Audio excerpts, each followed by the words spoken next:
ప్రియా యేసు రాజును నే చూచిన చాలు మహిమలోనే నాయనతో ఉంటే చాలు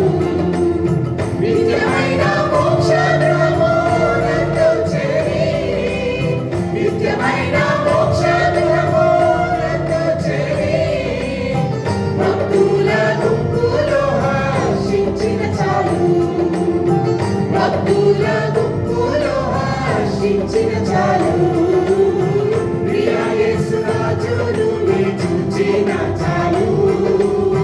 మహిమలోనే నాయనతో ఉంటే చాలు ప్రియా యేసు రాజును నే చూచిన చాలు